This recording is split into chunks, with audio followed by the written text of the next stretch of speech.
"Harper," I said, my voice gentle, trying to coax her back. "What is it? You've been quiet all evening." It felt like an eternity before she finally spoke. Her voice was barely above a whisper, a fragile sound that almost got lost in the patter of the rain. I need some time to think." "Okay," I said, the word a soft exhale. A faint, almost sad smile touched my lips. "Time to think," she'd said. In my mind, that wasn't a request for space. It was a gentle way of saying goodbye. A way of letting me down easy. And maybe, I thought, maybe that was for the best. Maybe she knew something I didn't. So I'd give her time. All the time she needed. Forever, if that's what it took. I wouldn't call. I wouldn't write. I wouldn't haunt her doorstep, begging for answers. I would simply disappear. It was the only way I knew how to deal with this kind of pain, to bury it deep, to walk away and never look back. My phone buzzed. It was a text from Sarah, one of our mutual friends. "Heard about you and Harper. Thinking of you. Want to talk?" I stared at the message, then deleted it. No, I didn't want to talk. I wanted to disappear. I opened my contacts, scrolled down to Harper, and hesitated. My thumb hovered over the screen. Delete? Unfollow? Those felt too passive. I needed something more decisive. I hit block. A small, cold satisfaction settled in my chest. It was a childish act, perhaps, but it felt necessary. A clean break. Later, I sat on the bare floor, surrounded by empty walls. The car was gone, sold to a dealership for a price I didn't even care about. It had been our car, the one we'd driven on countless road trips filled with music and laughter. Now it was just another transaction, another loose end tied up. My phone rang again. This time it was my boss, Mr. Henderson. I took a deep breath and answered. "Mr. Henderson," I said, keeping my voice steady. "Ethan, I got your email.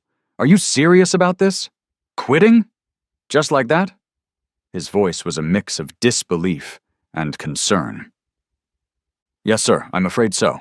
Effective immediately." I paused. "I apologize for any inconvenience." "Inconvenience, Ethan? You're one of my best project managers. What's going on?" "Personal reasons," I said, the words feeling hollow even to my own ears. "I can't discuss it. I've already sent over my handover notes." He sighed, a long, drawn-out sound. "Well, I can't force you to stay, but the door is always open, Ethan, always."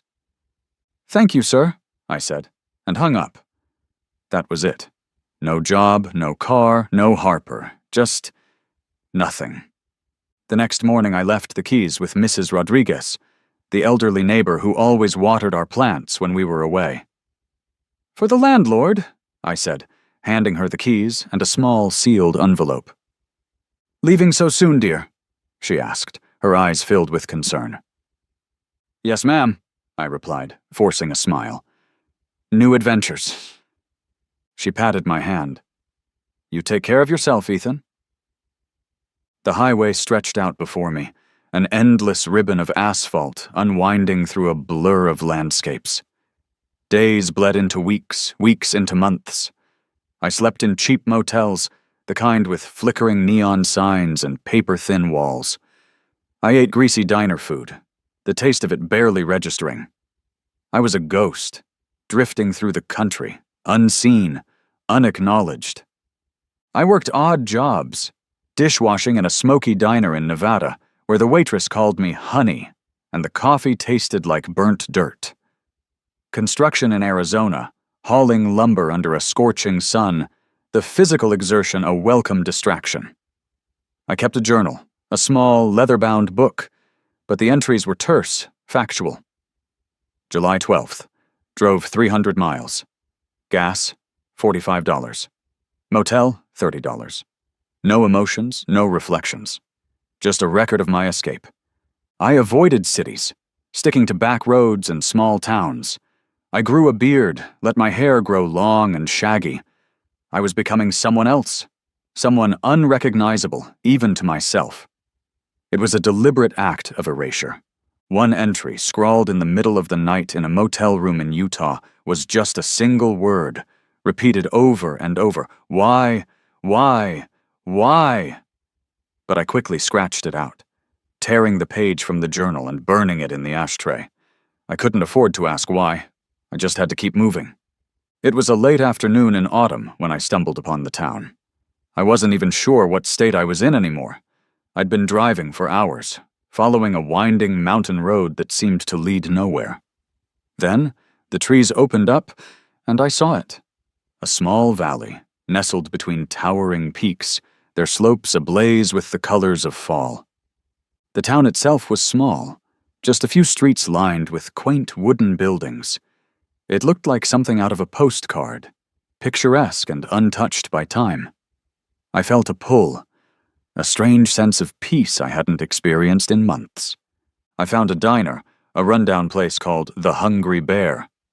The air inside was thick with the smell of coffee and frying bacon. I sat at the counter and ordered a burger and fries. Two old men were sitting nearby, talking in low voices. I caught snippets of their conversation. Millers are in a tough spot.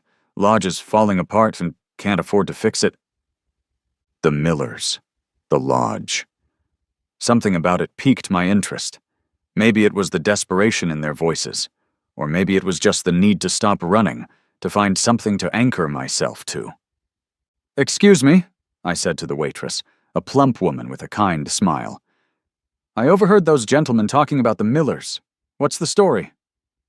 She sighed. "Ah, poor old folks. They own the Mountain View Lodge, up on the hill. Used to be the pride of this town, but it's seen better days.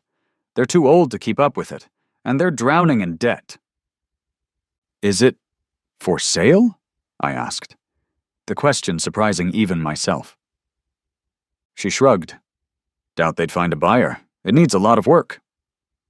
I paid for my meal, left a generous tip, and walked out.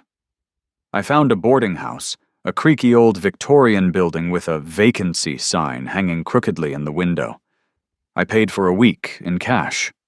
I needed to stay. I needed to see this lodge. The next morning, I drove up the winding road to the Mountain View Lodge. The view was breathtaking, a panoramic vista of the valley and the surrounding mountains. But the lodge itself was a sad sight. The paint was peeling, the porch sagged, and several windows were boarded up.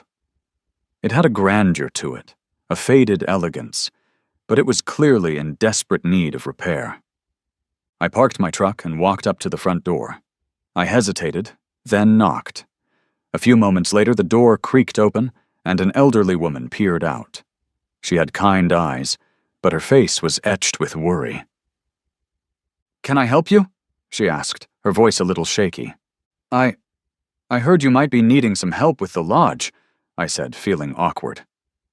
"I'm handy with tools. I could lend a hand?"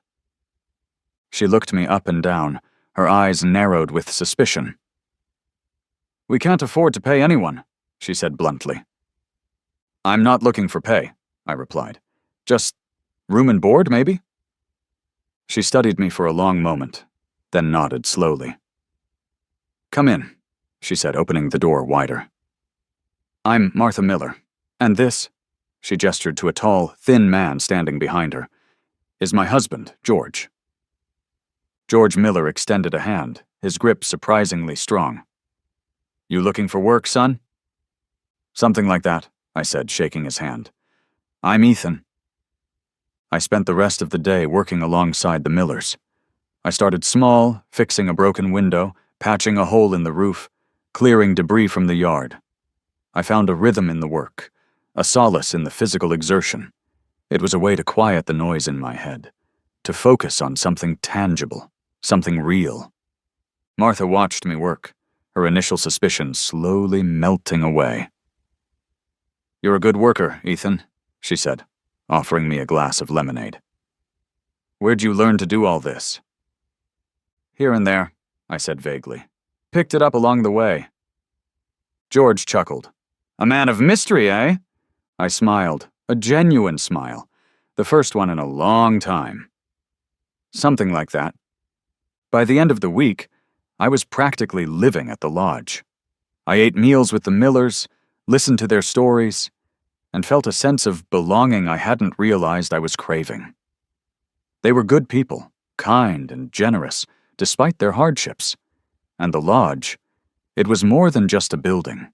It was a place with history, with soul. I felt a connection to it, a desire to restore it to its former glory. The renovation became my obsession. I worked from dawn till dusk, pouring all my energy, all my pent-up emotions, into the project. I started with the essentials: repairing the roof, fixing the plumbing, replacing broken windows. Then I moved on to the more ambitious tasks: rebuilding the porch, restoring the original wood floors, renovating the guest rooms. I learned as I went. I watched online tutorials, read books on carpentry and construction, and asked George for advice whenever I got stuck. He was a surprisingly skilled craftsman himself, and he taught me a lot about the old ways of doing things. "Measure twice, cut once, son," he'd say, his eyes twinkling. "That's the secret to good carpentry. And life, too, I reckon." I started to develop a reputation in the town. People would stop by the lodge, curious about the transformation taking place. They'd offer to help, bringing food, tools, and encouragement. I realized I wasn't so alone anymore. I was becoming part of a community. Martha treated me like a son. She'd make sure I ate properly, fuss over me when I got injured, which happened more often than I'd like to admit, and tell me stories about the lodge's history, about the guests who had stayed there over the years, the weddings, the celebrations, the quiet moments of reflection. "This place has seen a lot of life, Ethan," she said one evening, as we sat on the newly rebuilt porch, watching the sunset paint the mountains in shades of orange and purple. "It's good to see it coming back to life again." I nodded, feeling a lump in my throat. It wasn't just the lodge that was coming back to life. It was me, too. Slowly, painfully, I was starting to heal. The work was a balm, a way to channel my grief and guilt into something positive, something tangible. I still thought about Harper, of course. Her memory was a constant presence, a shadow that followed me everywhere. But the sharp edges of the pain were starting to soften. I could think about her now without that crushing sense of despair. I could even smile, sometimes, remembering the good times we'd shared. It was a cold winter evening, almost a year after I'd arrived in town. The lodge was mostly finished, looking better than it had in decades. The Millers and I were sitting by the fireplace in the main lounge, enjoying a rare moment of quiet. "Ethan," George said, his voice serious. "Martha and I have been talking." I looked at them, a sense of apprehension creeping over me. Martha took my hand, her touch warm and comforting. "We're getting old, son. We can't keep up with this place anymore." "We've been thinking," George continued, "about selling the lodge." My heart sank. I'd come to think of this place as my home, the Millers as my family. The thought of leaving was unbearable. "But," Martha said, her eyes twinkling, "we wouldn't sell it to just anyone. We'd want it to go to someone who cares about it as much as we do, someone who'd keep its spirit alive." George nodded. "We'd like to sell it to you, Ethan." I was stunned. I hadn't expected this. "But I don't know if I can afford it," I stammered. "We're not asking for much," George said. "Just enough to cover our debts and give us a little something to live on. We know you'll take good care of it." I thought about it for a long moment. I had savings, more than I'd realized.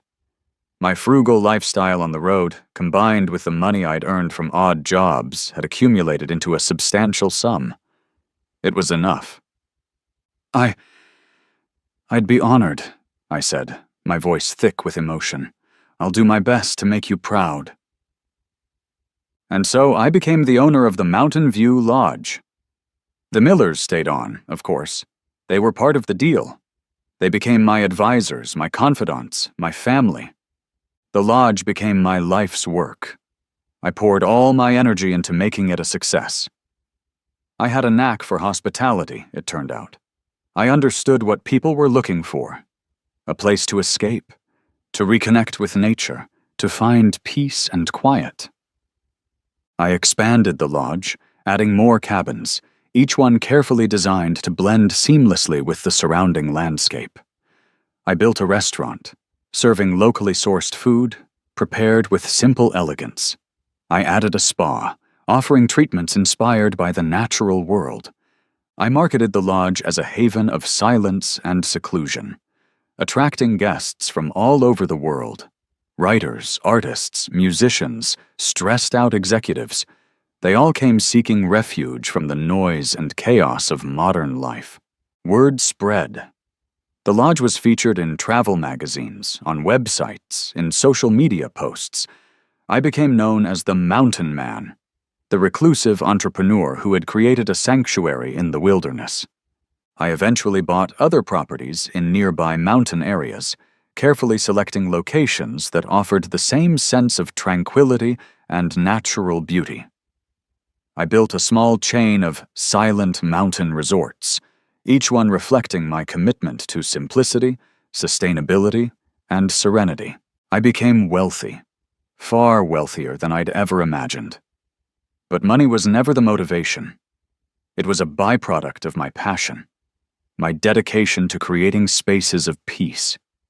I used my wealth to support the local community, to protect the environment, to give back to the place that had given me so much. Now, I was in my late 30s. I lived in a beautiful cabin, built on a hillside overlooking the original lodge. It was a minimalist space, all clean lines and natural materials. Large windows framed stunning views of the mountains. It was a reflection of my inner state, uncluttered, spacious, but also empty. I had no close relationships. I had employees, business partners, acquaintances, but no one I could truly call a friend. The Millers were the closest thing I had to family, but even with them I maintained a certain distance. I'd built walls around my heart, thick, impenetrable walls, designed to protect me from the pain of loss. Sometimes late at night, I'd find myself digging out a small wooden box from the back of a closet. Inside were a few old photos of Harper, a dried flower she'd given me, a handwritten note. I'd look at them, trace her face with my fingertip, and feel a pang of longing so intense it almost took my breath away. But then I'd quickly put them back, sealing the box, burying it deep, just like I'd buried my emotions. I was a man who had achieved everything, yet possessed nothing of real value. I had found peace, a kind of stoic acceptance of my solitude, but I had not found happiness. I was a ghost in my own life, a successful, respected, and utterly alone. I had traded a life of love for a life of building. It was another one of those days. Rain lashed against the windows of my office, a relentless drumming that matched the rhythm of my own restless thoughts. I was sitting at my desk, staring at a spreadsheet filled with numbers that seemed to blur and shift before my eyes. I couldn't focus. The mail arrived, a small stack of envelopes delivered by Sarah, the young woman who managed the front desk. Mostly bills, a few brochures, the usual junk. But then I saw it. A handwritten envelope, addressed in a script I didn't recognize. The postmark was from my hometown. My heart skipped a beat. A wave of unease washed over me, a cold premonition. I almost tossed it aside, unopened. I didn't want to know. I didn't want to be reminded of the life I'd left behind, but something. Some stubborn sense of curiosity, or perhaps a lingering hope, made me hesitate. I picked it up, my fingers trembling slightly. The paper felt thin and fragile in my hand. I turned it over, examining the return address. A name I didn't know. A street I vaguely remembered. I took a deep breath and ripped it open. The letter was written in a hurried, almost frantic scrawl. I scanned the first few lines, my eyes widening in disbelief. Noah, Harper's younger brother. I remembered him as a skinny, energetic kid, always tagging along behind Harper, full of questions and mischief. I sat down heavily in my chair. The spreadsheet forgotten, I began to read, slowly, carefully, absorbing each word. Ethan, I know this is probably coming out of the blue, and I don't even know if this letter will reach you.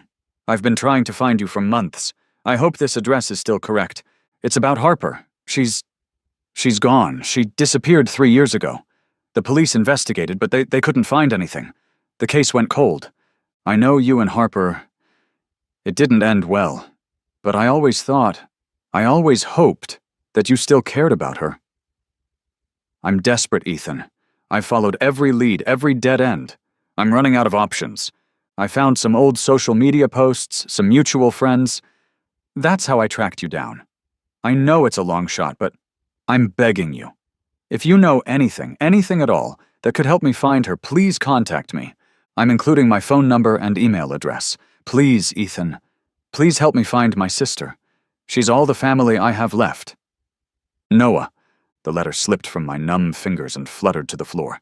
I stared at it, the words blurring through a sudden film of tears. Harper. Gone. Disappeared. The words echoed in my mind, a hollow, terrifying sound. The past, the life I'd so carefully buried, came rushing back with the force of a tidal wave. Memories flooded my mind. Harper's laughter, her smile, the way she used to look at me, as if I were the only person in the world. The scent of her perfume, the feel of her hand in mine, the sound of her voice singing softly along to the radio. Guilt, sharp and agonizing, pierced through me. I'd abandoned her. I'd walked away without a backward glance, convinced I was doing the right thing, giving her the space she'd asked for. But what if she'd needed me? What if I'd misinterpreted everything? I looked out the window at the mountains that had become my refuge, my sanctuary. For years, I'd found solace in their silence, in their unchanging presence. They represented stability, security, a life free from the messy complications of human relationships. But now, the mountains seemed to mock me. Their silence felt oppressive, their grandeur indifferent. What good was all this, if Harper was out there, somewhere, alone and in need? The decision was a battle waged within me. One part of me, the wounded, fearful part, wanted to stay hidden, to protect the fragile peace I'd built. The other part, the part that still loved Harper, that had never stopped loving her, screamed at me to go back, to face the past, to do whatever it took to find her. It wasn't a logical decision. It was a gut feeling, a primal instinct. It was the realization that I couldn't live with myself if I didn't at least try. I picked up the letter again, my hand shaking. I read Noah's phone number, memorized it, then picked up my own phone. I had to make some calls. The next few hours were a blur of activity. I called my most trusted employee, Sarah, the one who had delivered the mail. "Sarah, I need you to take over for a while," I said, my voice surprisingly steady. "Something's come up. I have to leave town." "Of course, Mr. Harding," she replied, her voice calm and efficient. "How long will you be gone?" I don't know," I admitted. "It could be a few days, it could be longer." "Don't worry about a thing," she said. "We've got this covered. Just take care of yourself." I thanked her, feeling a surge of gratitude for her loyalty and competence. I then called the Millers, who were having dinner at the lodge. "George, Martha," I said, "I need to ask a favor." "Anything, Ethan?" George replied, his voice warm and reassuring. "I have to go away for a while. A family matter. I don't know how long I'll be gone." There was a brief silence, then Martha said, "You go, son. We'll keep things running here. Just be careful." "I will," I promised. I packed a small bag, throwing in a few changes of clothes, a toothbrush, my journal. This time the bag felt heavy, laden with the weight of the past, the uncertainty of the future. I stood in the doorway of my cabin, looking back at the life I'd built. It was a good life, a comfortable life. But it wasn't enough. I got into my truck, the engine roaring to life in the quiet mountain air. As I drove away, the mountains loomed behind me, silent witnesses to my departure. The closer I got to my hometown, the more the anxiety gnawed at me. I was driving back into the storm, into the heart of the pain I'd tried so hard to escape. But this time, I wasn't running away. I was running towards something, towards Harper, towards the truth, towards a chance, however slim, at redemption. I checked into a generic hotel on the edge of town, using the name Mr. Harris. I didn't want anyone to recognize me, not yet. I needed time to gather information, to understand what had happened to Harper before facing the ghosts of our shared life. I'd arranged to meet Noah at a diner on the outskirts of town, a place with faded booths and a clientele of truckers and early risers. I chose it for its anonymity, its distance from the heart of our old life. I spotted him immediately. He was sitting in a booth by the window, his face illuminated by the pale morning light. He was older, of course. The teenage boy I remembered replaced by a man in his late 20s. His face was lined with worry, his eyes tired and shadowed. He carried the weight of his sister's disappearance like a physical burden. "Noah?" I said, approaching the booth. He looked up, startled. Then recognition dawned in his eyes. "Ethan?" He stood up, extending a hand. His grip was firm, but his hand trembled slightly. We exchanged awkward greetings, the years of silence a palpable barrier between us. He looked me over, taking in my changed appearance, the beard, the weathered face, the clothes that spoke of a life lived outdoors. You look different," he said, stating the obvious. "It's been a while," I replied, a weak smile playing on my lips. We sat down, the silence stretching between us again. A waitress came and took our orders. Coffee for both of us, black. "Thank you for coming," Noah said, his voice earnest. "I really appreciate it."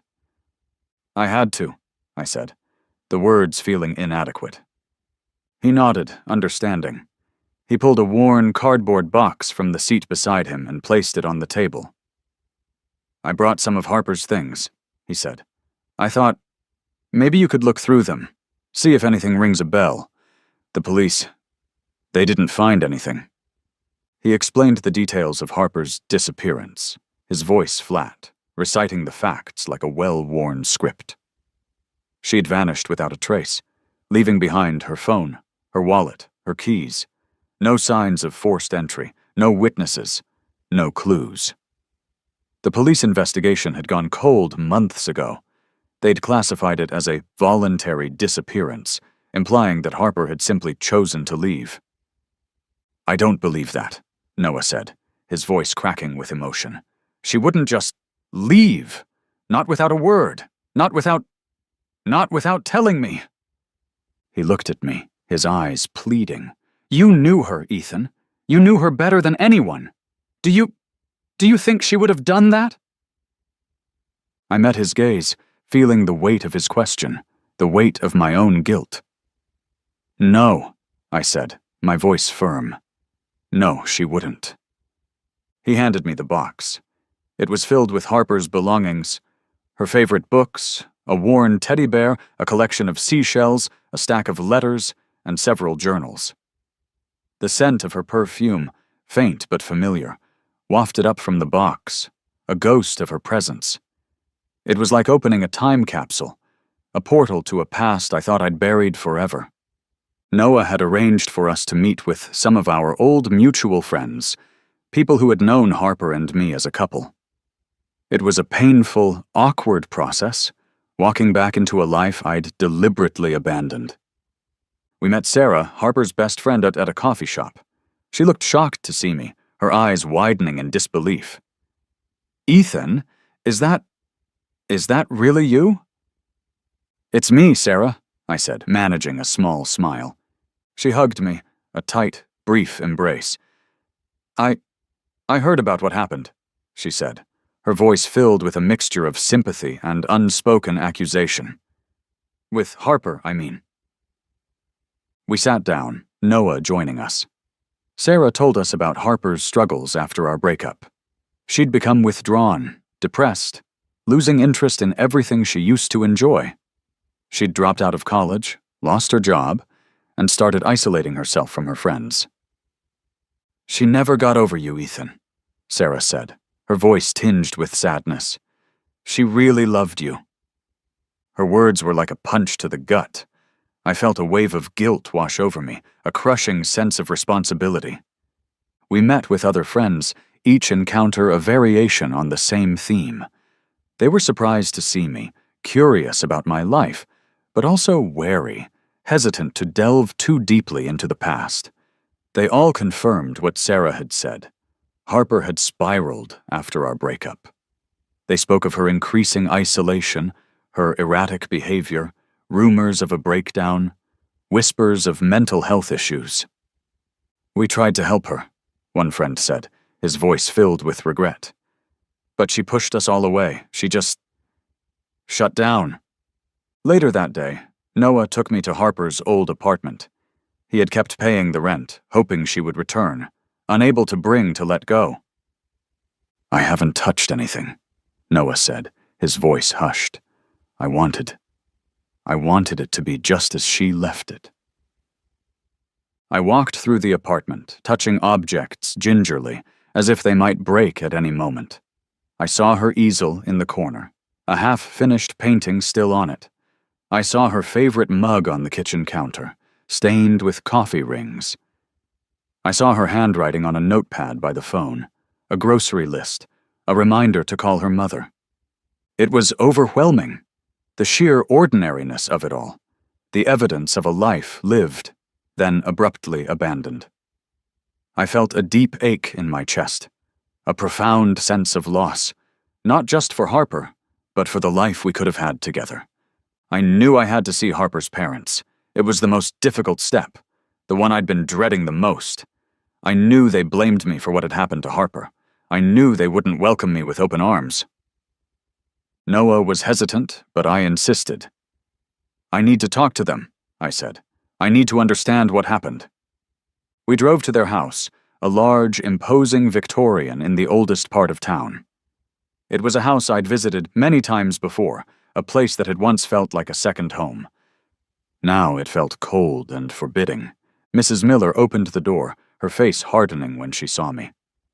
"Ethan," she said, her voice devoid of warmth. "What are you doing here?" "I need to talk to you," I said, my voice firm despite the tremor in my hands. "About Harper." She hesitated, then stepped aside, allowing us to enter. The house was silent, filled with a heavy, oppressive atmosphere. Mr. Miller was sitting in the living room reading a newspaper. He looked up, his eyes narrowing as he saw me. "You," he said, his voice filled with barely controlled anger. "You have a lot of nerve showing your face here." "I know you blame me," I said, trying to remain calm. "But I need to know what happened to Harper. I need to understand." "You abandoned her," Mrs. Miller said, her voice sharp. "You broke her heart. You left her when she needed you the most."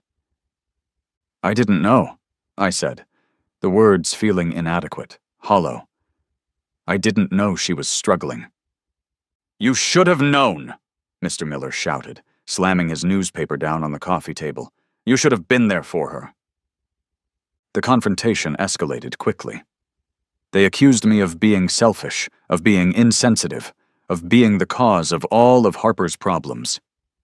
I tried to defend myself, to explain my actions, but my words seemed to fall on deaf ears. "We know more than you think we know, young man," Mr. Miller said, his eyes blazing. I realized they were hiding something. They knew more about Harper's disappearance than they were letting on. "What aren't you telling me?" I demanded, my voice rising. "What happened to Harper? Where is she?" The argument reached a fever pitch, ending with Mr. Miller ordering me to leave, his face contorted with rage. "Get out of my house," he roared, "and don't ever come back." I left, feeling defeated and frustrated. But I also felt a flicker of determination. I knew they were lying. I knew they were hiding something, and I was going to find out what it was. Back at Noah's apartment, we were both exhausted and disheartened. The confrontation with Harper's parents had been emotionally draining, leaving us with more questions than answers. Noah, however, hadn't given up. He'd been spending hours poring over Harper's journals, searching for any clue, any hint of what might have happened to her. "Ethan," he said suddenly, his voice filled with a mixture of shock and sadness. I think I found something." He held up one of the journals, his hand trembling. "This entry. It's from a few weeks before she disappeared." He began to read aloud, his voice faltering at times. Harper's words, written in her familiar, looping script, filled the room. "The shadows are getting longer," he read. "The voices are getting louder. I'm scared, Ethan. I'm so scared. They're telling me things, terrible things. They're telling me I'm a danger to everyone I love. I went to see a doctor. He said I have something called schizophrenia. He said it's a disease of the mind. He said it can be treated, but I don't know if I can do this. I don't know if I'm strong enough. I'm thinking about leaving, about disappearing. It would be better for everyone, especially for Ethan. He deserves someone normal, someone who doesn't hear voices, someone who doesn't see things that aren't there. He deserves to be happy, and I can't give him that anymore. I love him so much. I'll always love him, but I have to protect him. I have to let him go." Noah stopped reading, his eyes filled with tears. She broke up with you to protect you," he said, his voice choked with emotion. She thought she was a burden." I sat there, stunned, unable to speak. The truth hit me with the force of a physical blow. Harper hadn't stopped loving me. She'd been suffering, silently, battling a terrifying illness. And I, in my ignorance, in my pride, had abandoned her. We went back to Harper's parents' house, armed with the journal, with the undeniable proof of their daughter's suffering. This time I didn't ask. I demanded.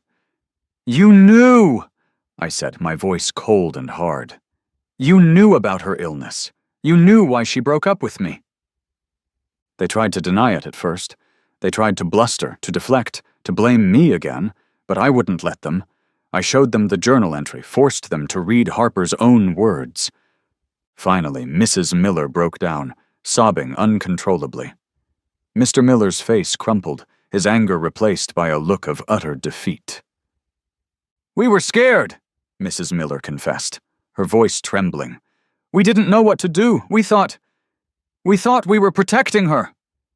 They admitted that they had known about Harper's diagnosis. They had feared the stigma of mental illness, the judgment of their friends and neighbors. They had convinced themselves that they could handle it on their own, that they could protect Harper from the world.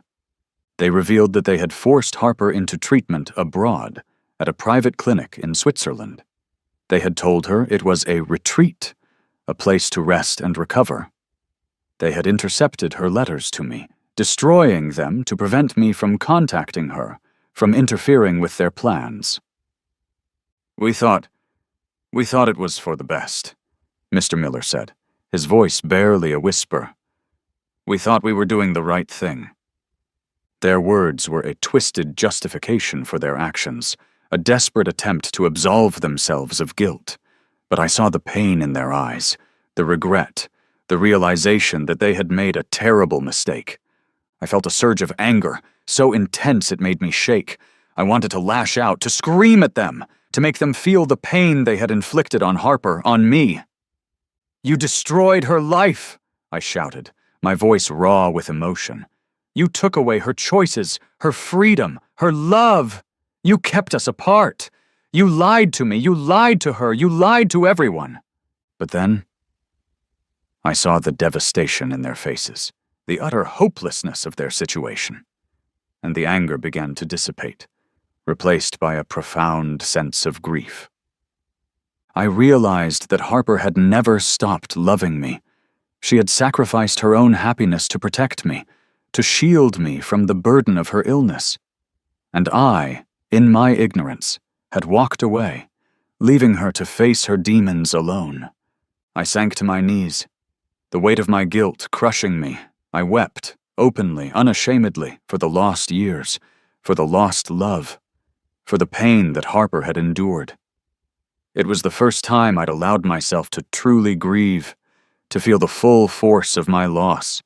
After leaving the Miller residence, I sat with Noah at his kitchen table. He pushed the box of Harper's belongings towards me. "I can't go through these right now, Ethan. I just can't." I nodded slowly, a lump in my throat.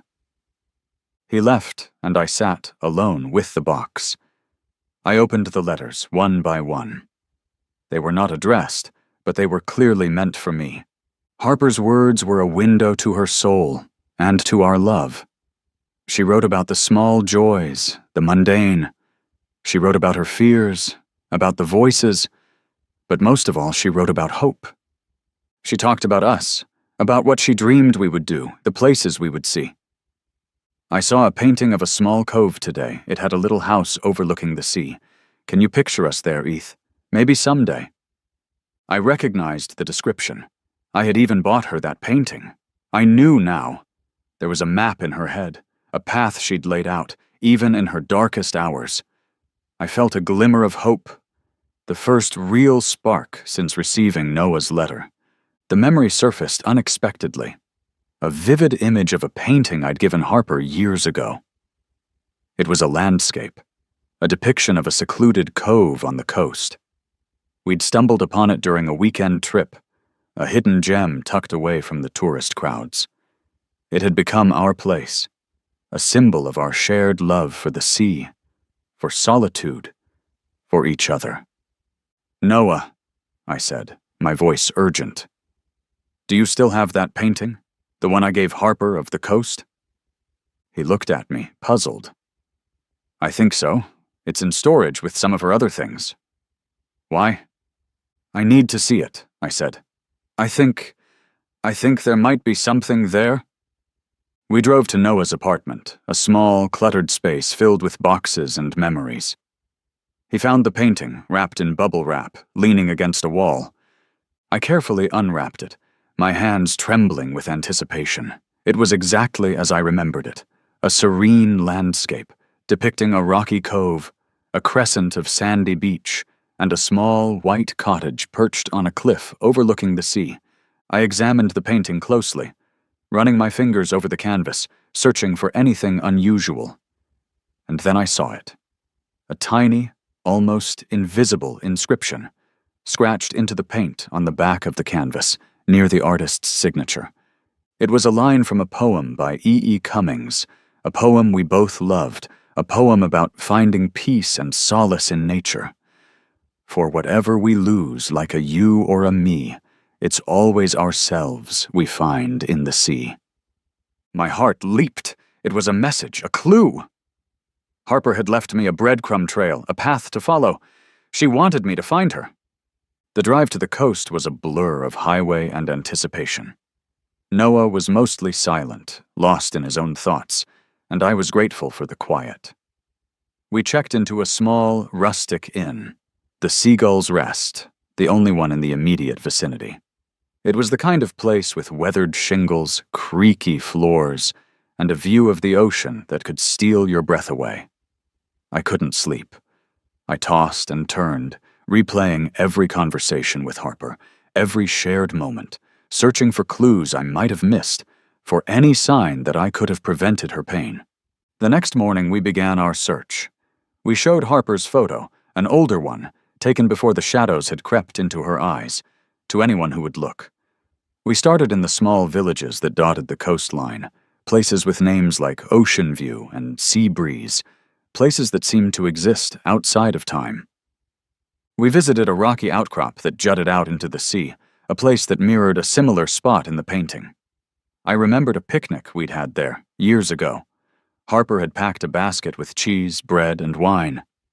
We'd sat on a blanket, watching the waves crash against the rocks, talking about our dreams, our fears, our future. "She loved the sound of the waves," I said to Noah, my voice catching in my throat. "Said it calmed her." Noah nodded. His eyes filled with a sadness that mirrored my own. We found a small, secluded beach, hidden between two towering cliffs. On a whim, I checked a nearby trash can, half expecting, half hoping. And there it was, a discarded sketchbook, its cover torn and water-stained. I flipped through the pages, my heart pounding. The drawings were rough, unfinished, but the style? It was unmistakably Harper's. She'd captured the curve of the coastline, the way the light danced on the water, the wild beauty of the place. Later, in a small town further up the coast, we stopped at a general store. The shopkeeper, an elderly woman with sharp eyes, studied Harper's photo intently. I think I recognize her, she said slowly. Comes in here sometimes, buys art supplies. Quiet girl. Keeps to herself. Do you know her name? I asked, my voice trembling with anticipation. Doesn't say much, the woman replied. But I think she said her name was different, not Harper. Do you remember what it was? Noah pressed. The woman frowned, concentrating. Started with an E? Eleanor? Eliza? Something like that? The trail, faint as it was, led us to a village that seemed to have sprung straight from the painting itself. It was a cluster of colorful houses clinging to a hillside, overlooking a small, sheltered cove. Art galleries lined the main street, their windows displaying vibrant paintings and whimsical sculptures. The air hummed with a creative energy, a sense of peaceful bohemianism. This was a place where someone like Harper, an artist at heart, could find refuge. We went to the largest art gallery, the Cove Gallery. A bell jingled as we entered. The walls were covered with paintings, mostly landscapes and seascapes. A middle-aged woman with paint-splattered overalls and a warm smile greeted us. Can I help you? She asked. I took a deep breath and showed her Harper's photo. We're looking for this woman, I said. We were told she might be in this area. The woman studied the photo, her eyes widening slightly. Elena, she said, a smile spreading across her face. That's Elena. She teaches art classes to the children here, at the community center. She's a wonderful artist, very talented. My heart leaped. Elena! Harper! I felt a surge of relief, so powerful it almost buckled my knees. I was close, so close. Do you know where she lives? I asked, trying to keep my voice steady. Sure, the woman said. She has a little cottage on the cliffs just outside of town. It's the one with the white picket fence and the flower boxes. You can't miss it. She gave us detailed directions, her smile reassuring. We followed the gallery owner's directions, driving slowly along a winding coastal road. And then there it was. A small, whitewashed cottage, perched on a cliff overlooking the sea. It was exactly like the cottage in the painting. Smoke curled from the chimney, a sign of life, of warmth. Flower boxes overflowing with bright blooms adorned the windowsills. It was a picture of idyllic peace, a haven. I parked the truck a short distance away. Noah looked at me, his eyes filled with a mixture of hope and apprehension. You should go alone, he said. This is between you and her. I nodded, understanding. He was right. This was a moment I needed to face alone. I reached the gate, a white picket fence, just as the gallery owner had described. I hesitated, my hand hovering over the latch. Then, I took a deep breath and pushed it open. I walked up the short path to the front door, my footsteps crunching on the gravel. I raised my hand to knock, then paused. I could hear the faint sound of music coming from inside. A classical piece. Something by Debussy, I thought. Harper loved Debussy. I took another deep breath and knocked. The music stopped. A moment of silence stretched out, long and heavy. Then the door opened. Harper stood before me. She was older, of course. There were lines around her eyes, faint wrinkles that hadn't been there before. Her hair, once a cascade of auburn curls, was shorter, streaked with silver. She was thinner, her frame more fragile, but her eyes were the same. That clear, piercing blue. the color of the sea on a summer day.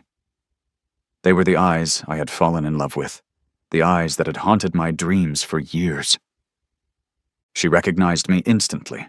Her eyes widened, and a flicker of surprise crossed her face. Then, a wave of other emotions washed over her. Joy, sadness, confusion, and, yes, fear. "Ethan," she whispered, her voice barely audible, as if she couldn't quite believe I was real. I didn't say anything. Words seemed inadequate, meaningless. I just looked at her, drinking in her presence, trying to reconcile the woman before me with the vibrant, carefree girl I remembered. The years had changed her, etched their mark upon her. But the essence of Harper, the spirit I had loved, was still there, shining through. I didn't rush to embrace her. I didn't want to overwhelm her. I sensed a fragility about her, a vulnerability that demanded respect. I stood there, waiting, giving her space to process my arrival. She stepped back, inviting me inside. The cottage was small, but cozy and filled with light. The walls were adorned with her artwork, paintings of the sea, the cliffs, the village, drawings of birds, flowers, and local characters. Even a few small, whimsical sculptures. It was a space that breathed creativity, a reflection of her soul. We sat down at a small, round table near the window, overlooking the ocean. The view was breathtaking, a panorama of crashing waves and endless horizon. I didn't expect to see you," she said, her voice still hesitant. "Noah found me," I replied. "He told me you were missing." She nodded, looking down at her hands, which were clasped tightly in her lap. "I know I should have contacted him," she said, "but it was complicated." She began to tell me her story, her voice slow and measured, as if she were carefully choosing each word. She confirmed what Noah had discovered in her journal: the diagnosis of schizophrenia, the terrifying hallucinations, the paranoia, the overwhelming fear that she would hurt someone she loved. I thought I was protecting you, Ethan," she said, her eyes meeting mine. "I thought it would be better if you didn't know, if you didn't have to deal with me." She told me about the clinic in Switzerland, the sterile environment, the endless therapy sessions, the medication that dulled her senses but also quieted the voices. "It helped," she said, "but it wasn't living. I felt like a prisoner, trapped in my own mind." She explained how she had eventually run away, not to escape treatment, but to find her own way to heal on her own terms. She'd changed her name to Elena, a way to shed the burden of her past, to start anew. "I found this place," she said, gesturing around the cottage, "and it felt right. The sea, the art, the quiet, it helped me to find some peace." She was lucid, articulate, her thoughts clear and coherent, but there was a fragility about her, a vulnerability that made my heart ache. The illness hadn't vanished. It was simply managed, controlled. She was still walking a tightrope, still battling her inner demons. I listened patiently, letting her speak without interruption. I offered her no judgment, only understanding and compassion. When she finished, I told her about my own journey, about the years I'd spent running away, hiding in the mountains, building a life that was successful but ultimately empty. "I made a mistake, Harper," I said, my voice raw with emotion. "I should have been there for you. I should have listened. I should have fought for us." I didn't ask her to forgive me. I didn't deserve her forgiveness. I didn't ask her to come back to me. I didn't expect her to abandon the life she'd built here. I just wanted her to know one thing. "I never stopped loving you, Harper," I said, my voice firm, unwavering. "Never." The unspoken question hung in the air between us, heavy with unspoken emotions. Is there any hope for us? After all this time, after all this pain, could we ever find our way back to each other? Harper looked down, fiddling with a small, smooth stone she'd picked up from the beach. Her fingers traced its contours, as if seeking an answer in its texture. The silence stretched, filled only with the sound of the waves outside. Finally, she lifted her head, her blue eyes meeting mine. "I waited, Ethan," she said, her voice soft, almost a whisper. "I waited so long. I painted this cottage," she gestured around the room, "hoping somehow you'd find this place. And me." A faint smile touched her lips, a bittersweet expression of longing and resignation. But then the years passed, and I wasn't even sure if I deserved a second chance with you. After everything, after all the pain I caused, I didn't rush to reassure her. I didn't try to sweep away her doubts with empty promises. I understood her hesitation, her fear. She'd been through so much, and she needed time, space, and most importantly, respect. "I understand," I said, my voice gentle. I don't expect anything from you, Harper. I needed to see you, to know you were okay, to tell you the truth." I paused, taking a deep breath. Are you happy here, Harper?" It was a difficult question, but I needed to know. She looked around the cottage, at her paintings, at the view of the ocean. A slow smile spread across her face, a genuine smile that reached her eyes. "Some days are harder than others," she admitted, her voice honest. "The shadows. They still come, but yes, Ethan, I'm at peace here. I've found a way to live, to create, to be." I didn't ask her to come back with me. I didn't try to recreate the past. I knew that wasn't possible. But I couldn't bear the thought of leaving her again, of disappearing from her life once more. Can I stay for a little while?" I asked, my voice hesitant, almost pleading. "Not here, not in your space, but in the village. There's that inn, the Seagull's Rest. They have rooms for rent, just to be near you, to get to know you again, as friends." It was a risk, a vulnerable offer. She could easily refuse. She could tell me to leave, to go back to my mountain, to my solitary life. She looked at me, her eyes searching mine, as if trying to gauge my sincerity, to read the depths of my soul. The silence stretched between us, thick with unspoken emotions. Then, a small, almost imperceptible smile touched her lips. "Some time to think?" she asked, her voice a faint echo of that long-ago night in the cafe. But this time the words were filled with a different kind of meaning. Not rejection, but a tentative invitation. I returned her smile, a genuine smile this time, filled with warmth and a burgeoning hope. "This time," I said, my voice firm, my gaze unwavering, "I'll wait." And I meant it. I would wait. I would be patient. I would be understanding. I would be whatever she needed me to be. I would earn her trust, her friendship, and maybe, just maybe, if the universe was kind, her love again. I would build a new life, here, near her, but on her terms.